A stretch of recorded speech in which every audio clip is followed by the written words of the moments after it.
रायज केन्या से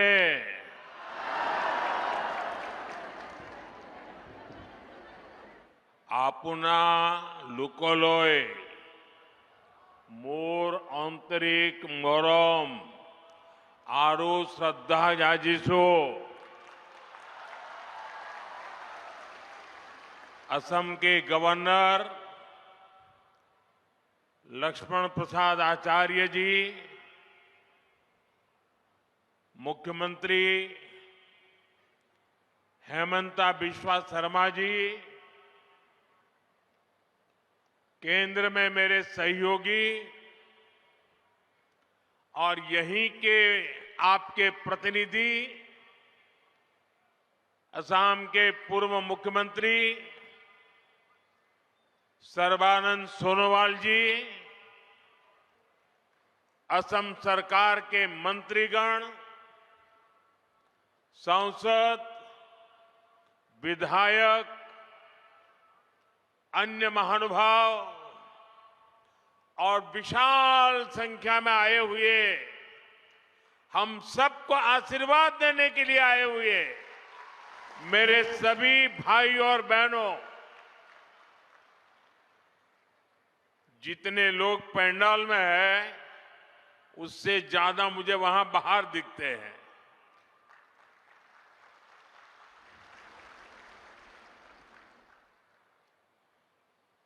सोलुंग सुकापा और महावीर लसित बोरफुकन जैसे वीरों की ये धरती, भीमबर देवरी, शहीद कुशल कुंवर, मोरान राजा बड़ौसा, मालती मैम, इंदिरा मिरी, स्वर्गदेव सर्बानंद सिंह और वीरांगना सती साधनी की ये भूमि मैं उजनी असम की इस महान मिट्टी को श्रद्धापूर्वक नमन करता हूं।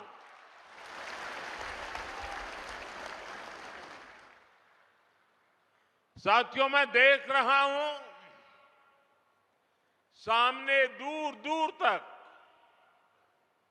आप सब इतनी बड़ी संख्या में अपना उत्साह, अपना उमंग, अपना स्नेह बरसा रहे हैं और खासकर मेरी माताएं बहनें इतनी विशाल संख्या में आप जो प्यार और आशीर्वाद लेकर आई हैं, ये हमारी सबसे बड़ी शक्ति है, सबसे बड़ी ऊर्जा है, एक अद्भुत अनुभूति है। मेरी बहुत सी बहनें असम के चाय बागानों की खुशबू लेकर यहां उपस्थित है। चाय की ये खुशबू मेरे और असम के रिश्तों में एक अलग ही एहसास पैदा करती है। मैं आप सभी को प्रणाम करता हूं। इस स्नेह और प्यार के लिए मैं हृदय से आप सबका आभार व्यक्त करता हूं। साथियों, आज असम और पूरे नॉर्थ ईस्ट के लिए बहुत बड़ा दिन है। नामरूप और डिब्रूगढ़ को लंबे समय से जिसका इंतजार था, वो सपना भी आज पूरा हो रहा है। आज इस पूरे इलाके में औद्योगिक प्रगति का नया अध्याय शुरू हो रहा है। थोड़ी देर पहले मैंने यहां अमोनिया यूरिया फर्टिलाइजर प्लांट का भूमि पूजन किया है। डिब्रूगढ़ आने से पहले गुवाहाटी में एयरपोर्ट के एक टर्मिनल का उद्घाटन भी हुआ है। आज हर कोई कह रहा है असम विकास की एक नई रफ्तार पकड़ चुका है। मैं आपको बताना चाहता हूं,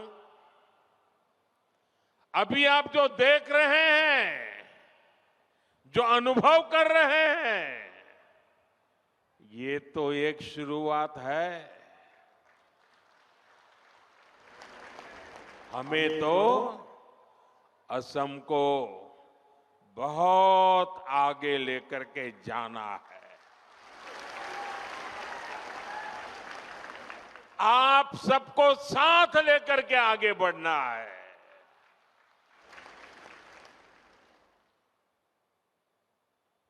असम की जो ताकत और असम की भूमिका अहोम साम्राज्य के दौर में थी,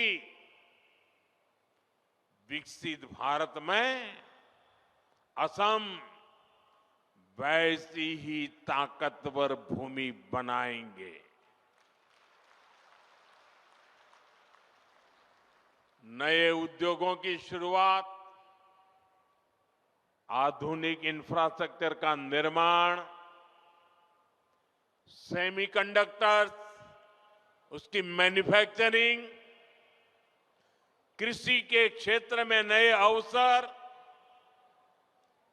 टी गार्डन्स और उनके वर्कर्स की उन्नति, पर्यटन में बढ़ती संभावनाएं,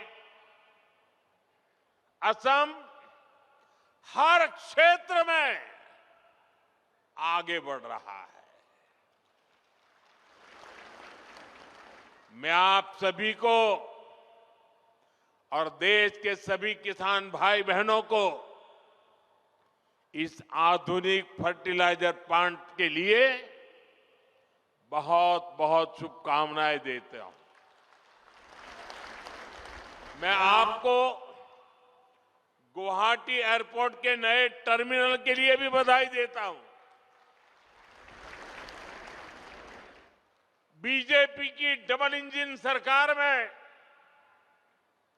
उद्योग और कनेक्टिविटी की जुगलबंदी असम के सपनों को पूरा कर रही है और साथ ही हमारे युवाओं को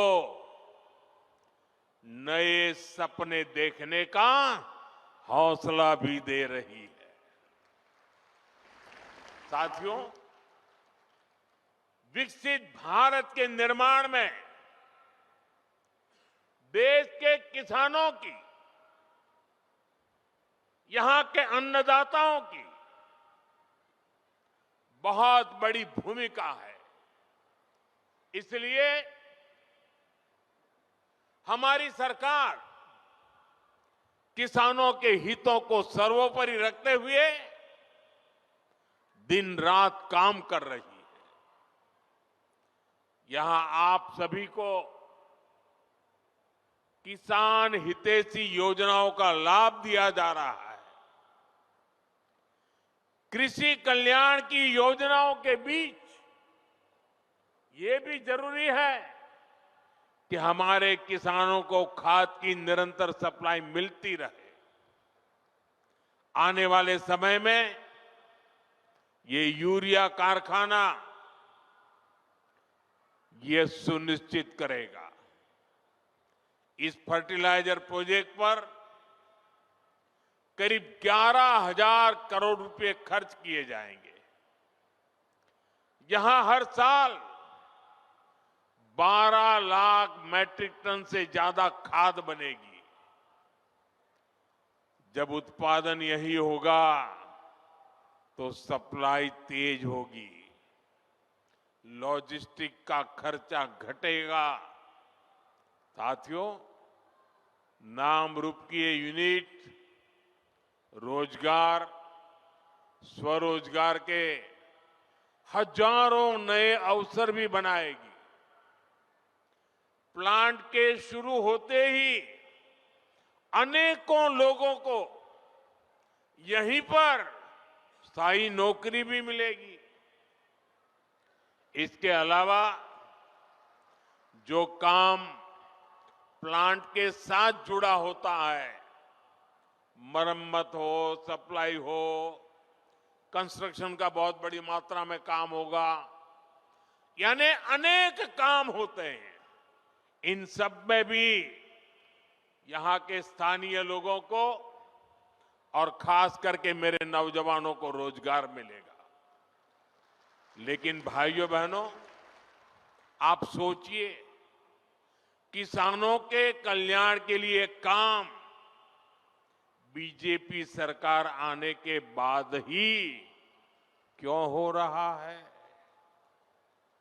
हमारा नामरूप तो दशकों से खाद्य उत्पादन का केंद्र था।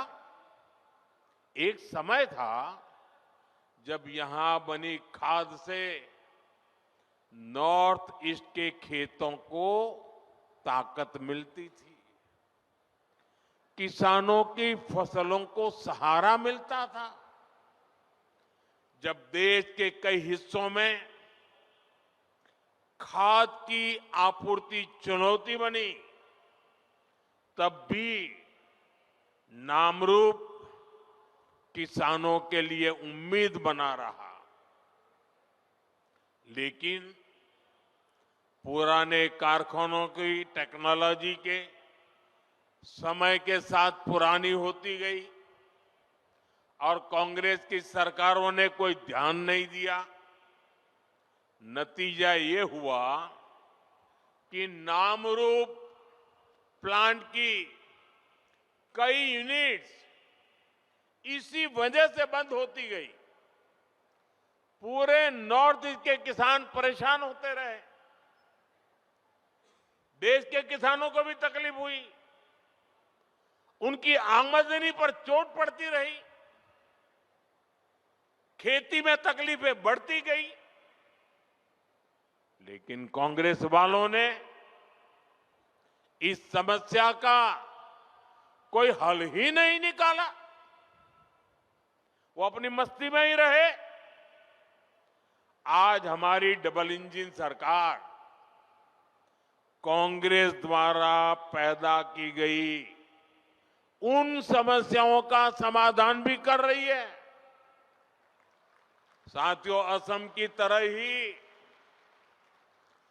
देश के दूसरे राज्यों में भी खाद की कितनी ही फैक्ट्रियां बंद हो गई थी। आप याद करिए, तब किसानों के क्या हालत थे। यूरिया के लिए किसानों को लाइनों में लगना पड़ता था, यूरिया की दुकानों पर पुलिस लगानी पड़ती थी, पुलिस किसानों पर लाठी बरसाती थी। भाइयों बहनों, कांग्रेस ने जिन हालातों को बिगाड़ा था, हमारी सरकार उन्हें सुधारने के लिए एड़ी चोटी की ताकत लगा रही है। और इन्होंने इतना बुरा किया कि 11 साल से मेहनत करने के बाद भी अभी मुझे और बहुत कुछ करना बाकी है। कांग्रेस के दौर में फर्टिलाइजर फैक्ट्रियां बंद होती थी, जबकि हमारी सरकार ने गोरखपुर, सिंदरी, बरौनी, रामागुंडम जैसे अनेक प्लांट शुरू किए हैं। इस क्षेत्र में प्राइवेट सेक्टर को भी बढ़ावा दिया जा रहा है। आज इसी का नतीजा है हम यूरिया के क्षेत्र में आने वाले कुछ समय में आत्मनिर्भर हो सके, उस दिशा में मजबूती से कदम रख रहे हैं। साथियों, 2014 में देश में सिर्फ 225 लाख मैट्रिक टन यूरिया का ही उत्पादन होता था। आपको आंकड़ा याद रहेगा? आंकड़ा याद रहेगा? आपने मुझे काम दिया 10-11 साल पहले, तब उत्पादन होता था 225 लाख मैट्रिक टन। ये आंकड़ा याद रखिए। पिछले 10-11 साल की मेहनत में हमने उत्पादन बढ़ा करके करीब 306 लाख मैट्रिक टन तक पहुंच चुका है। लेकिन हमें यहां रुकना नहीं है, क्योंकि अभी भी बहुत करने की जरूरत है। जो काम उनको उस समय करना था नहीं किया, और इसलिए मुझे थोड़ा एक्स्ट्रा मेहनत करनी पड़ रही है। और अभी हमें हर साल करीब 380 लाख मैट्रिक टन यूरिया की जरूरत पड़ती है। हम 306 पर पहुंचे हैं, 70-80 और करना है। लेकिन मैं देशवासियों को विश्वास दिलाता हूं, हम जिस प्रकार से मेहनत कर रहे हैं, जिस प्रकार से योजना बना रहे हैं, और जिस प्रकार से मेरे किसान भाई बहन हमें आशीर्वाद दे रहे हैं, हम हो सके उतना जल्दी इस गैप को भरने में कोई कमी नहीं रखेंगे। और भाइयों बहनों, मैं आपको एक और बात बताना चाहता हूं। आपके हितों को लेकर हमारी सरकार बहुत ज्यादा संवेदनशील है। जो यूरिया हमें महंगे दामों पर विदेशों से मंगाना पड़ता है, हम उसकी भी चोट अपने किसानों पर नहीं पड़ने देते। बीजेपी सरकार सब्सिडी देकर वो भार सरकार खुद उठाती है। भारत के किसानों को सिर्फ 300 रुपए में यूरिया की बोरी मिलती है। उस एक बोरी के बदले भारत सरकार को दूसरे देशों को, जहां से हम बोरी लाते हैं, करीब करीब 3,000 रुपया देना पड़ता है। अब आप सोचिए, हम लाते हैं 3,000 में और देते हैं 300 में। ये सारा बोझ देश के किसानों पर हम नहीं पड़ने देते। ये सारा बोझ सरकार खुद भरती है, ताकि मेरे देश के किसान भाई बहनों पर बोझ ना आए। लेकिन मैं किसान भाई बहनों को भी कहूंगा कि आपको भी मेरी मदद करनी होगी। और वो मेरी मदद है इतना ही नहीं, मेरे किसान भाई बहन आपकी भी मदद है। और वो है ये धरती माता को बचाना। हम धरती माता को अगर नहीं बचाएंगे तो यूरिया की कितने ही थैले डाल दे, ये धरती मां हमें कुछ नहीं देगी। और इसलिए जैसे शरीर में बीमारी हो जाए तो दवाई भी हिसाब से लेनी पड़ती है। 2 गोली की जरूरत है, 4 गोली खा लें तो शरीर को फायदा नहीं, नुकसान हो जाता है। वैसा ही ये धरती मां को भी अगर हम जरूरत से ज्यादा, पड़ोस वाला ज्यादा बोरी डालता है इसलिए मैं भी बोरी डाल दूं, इस प्रकार से अगर करते रहेंगे तो ये धरती मां हमसे रूठ जाएगी। यूरिया खिला खिला करके हमें धरती माता को मारने का कोई हक नहीं है। ये हमारी मां है, हमें उस मां को भी बचाना है। साथियों, आज बीज से बाजार तक भाजपा सरकार किसानों के साथ खड़ी है। खेत के काम के लिए सीधे खाते में पैसे पहुंचाए जा रहे हैं ताकि किसान को उधार के लिए भटकना न पड़े। अब तक पीएम किसान सम्मान निधि के लगभग 4 लाख करोड़ रुपए किसानों के खाते में भेजे गए हैं। आंकड़ा याद रहेगा? भूल जाएंगे? 4 लाख करोड़ रुपया मेरे देश के किसानों के खाते में सीधे जमा किए हैं। इसी साल किसानों की मदद के लिए 35,000 करोड़ रुपए की 2 योजनाएं, नई योजनाएं शुरू की है। 35,000 करोड़। पीएम धन धान्य कृषि योजना और दलहन आत्मनिर्भरता मिशन, इससे खेती को बढ़ावा मिलेगा। साथियों, हम किसानों की हर जरूरत को ध्यान रखते हुए काम कर रहे हैं।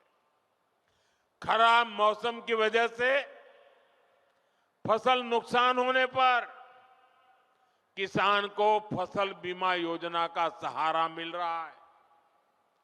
फसल का सही दाम मिले, इसके लिए खरीद की व्यवस्था सुधारी गई है। हमारी सरकार का साफ मानना है कि देश तभी आगे बढ़ेगा जब मेरा किसान मजबूत होगा, और इसके लिए हर संभव प्रयास किए जा रहे हैं।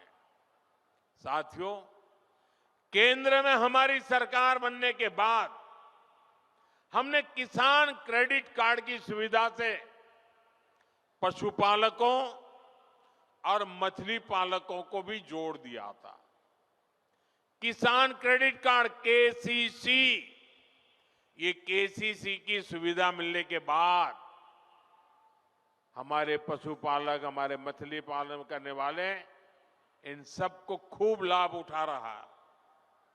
केसीसी से इस साल किसानों को, यह आंकड़ा भी याद रखो, केसीसी से इस साल किसानों को 10 लाख करोड़ रुपए से ज्यादा की मदद दी गई है। 10 लाख करोड़ रुपया। बायो फर्टिलाइजर पर जीएसटी कम होने से भी किसानों को बहुत फायदा हुआ है। भाजपा सरकार भारत के किसानों को नेचुरल फार्मिंग के लिए भी बहुत प्रोत्साहन दे रही है। और मैं तो चाहूंगा असम के अंदर कुछ तहसील ऐसे आने चाहिए आगे जो 100% नेचुरल फार्मिंग करते हैं। आप देखिए, हिंदुस्तान को आसाम दिशा दिखा सकता है। आसाम का किसान देश को दिशा दिखा सकता है। हमने नेशनल मिशन और नेचुरल फार्मिंग शुरू की। आज लाखों किसान इससे जुड़ चुके हैं। बीते कुछ सालों में देश में 10,000 किसान उत्पाद संघ एफपीओज बने हैं। नॉर्थ ईस्ट को विशेष ध्यान में रखते हुए हमारी सरकार ने खाद्य तेलों, पाम ऑयल से जुड़ा मिशन भी शुरू किया है।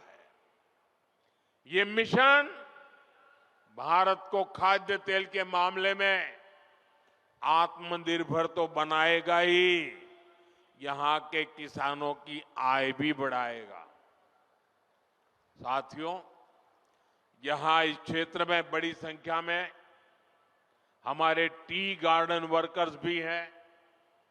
ये भाजपा की ही सरकार है जिसने असम के 7.5 लाख टी गार्डन वर्कर्स के जनधन बैंक खाते खुलवाए।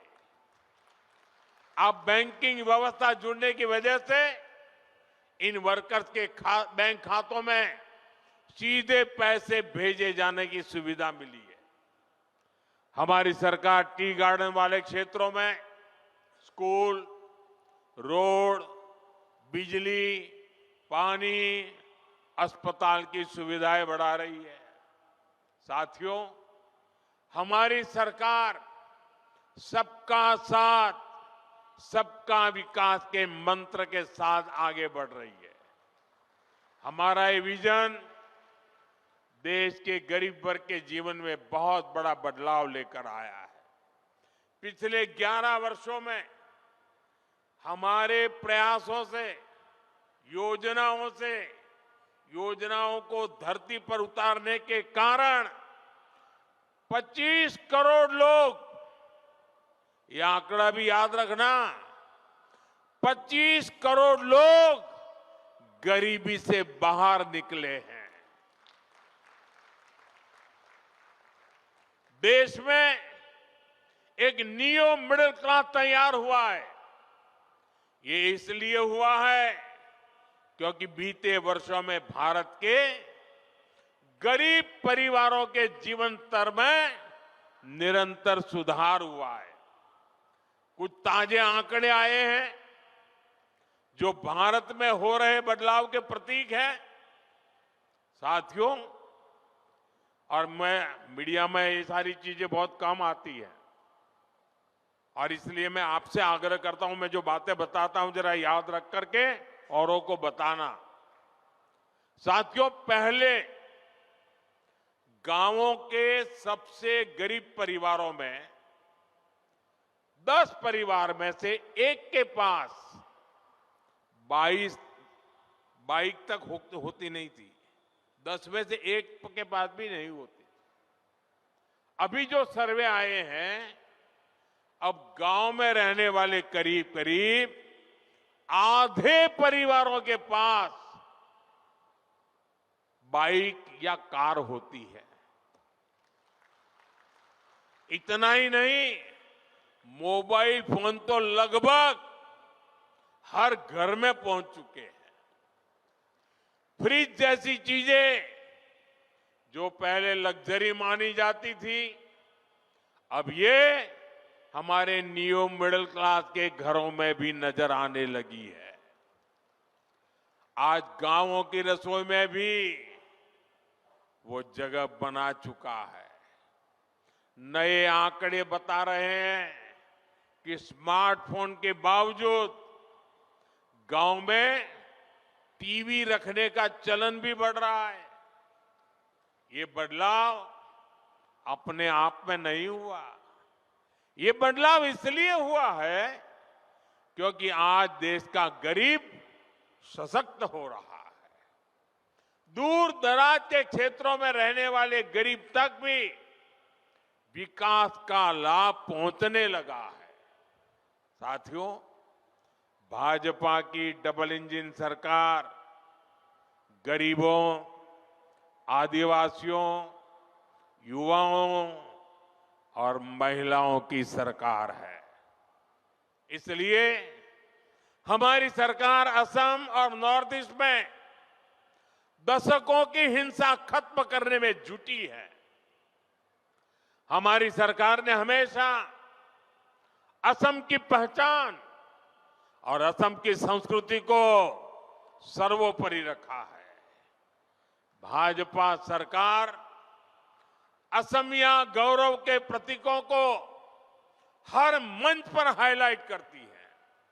इसलिए हम गर्व से महावीर लसित बोरफुकन की 125 फीट की प्रतिमा बनाते हैं। हम असम के गौरव भूपेन हजारिका की जन्म शताब्दी का वर्ष मनाते हैं। हम असम की कला और शिल्प को, असम के गोमोशा को दुनिया में पहचान दिलाते हैं। अभी कुछ दिन पहले ही रशिया के राष्ट्रपति श्रीमान पुतिन यहां आए थे। जब दिल्ली में आए तो मैंने बड़े गर्व के साथ उनको असम की ब्लैक टी गिफ्ट किया था।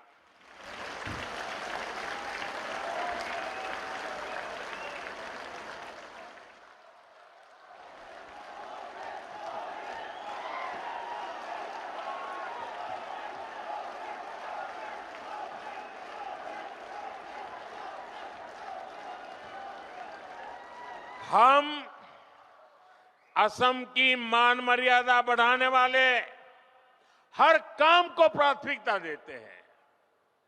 लेकिन भाइयों बहनों, भाजपा जब ये काम करती है तो सबसे ज्यादा तकलीफ कांग्रेस को होती है। आपको याद होगा जब हमारी सरकार ने भूपेन दा को भारत रत्न दिया था तो कांग्रेस ने खुलकर उसका विरोध किया था। कांग्रेस के राष्ट्रीय अध्यक्ष ने कहा था कि मोदी नाचने गाने वालों को भारत रत्न दे रहा है। मुझे बताइए, ये भूपेन दा का अपमान है कि नहीं है? कला संस्कृति का अपमान है कि नहीं है? असम का अपमान है कि नहीं है? ये कांग्रेस दिन रात करती है अपमान करना। हमने असम में सेमीकंडक्टर यूनिट लगवाई तो भी कांग्रेस ने इसका विरोध किया। आप मत भूलिए, यही कांग्रेस सरकार थी जितने इतने दशकों तक टी कम्युनिटी के भाई बहनों को जमीन के अधिकार नहीं मिलने दिए।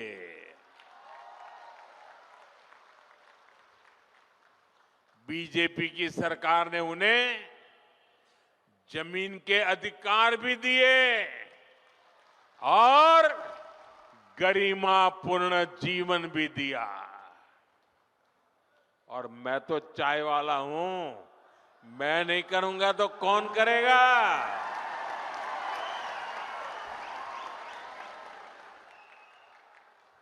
ये कांग्रेस अब भी देश विरोधी सोच को आगे बढ़ा रही है।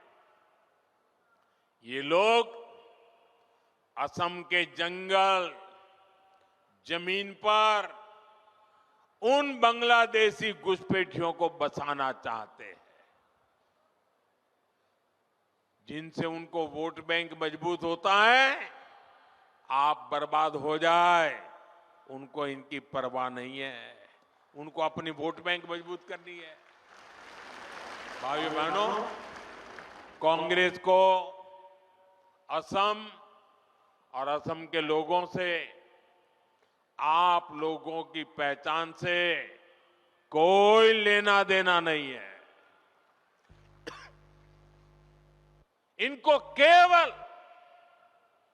सत्ता, सरकार और फिर जो काम पहले करते थे वो करने में इंटरेस्ट है। इसलिए इन्हें अवैध बांग्लादेशी घुसपैठिए ज्यादा अच्छे लगते हैं। अवैध घुसपैठियों को कांग्रेस ने ही बचाया और कांग्रेस ही उन्हें बचा रही है। इसलिए कांग्रेस पार्टी वोटर लिस्ट के शुद्धिकरण का विरोध कर रही है। तुष्टीकरण और वोट बैंक के इस कांग्रेसी जहर से हमें असम को बचाकर रखना है। मैं आज आपको एक गारंटी देता हूं, असम की पहचान और असम के सम्मान की रक्षा के लिए भाजपा, बीजेपी फौलाद बनकर आपके साथ खड़ी है। साथियों, विकसित भारत के निर्माण में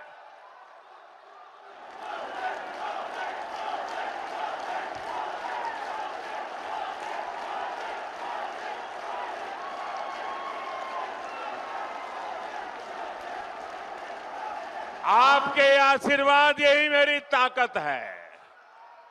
आपका ये प्यार यही मेरी पूंजी है। और इसीलिए पल पल आपके लिए जीने का मुझे आनंद आता है।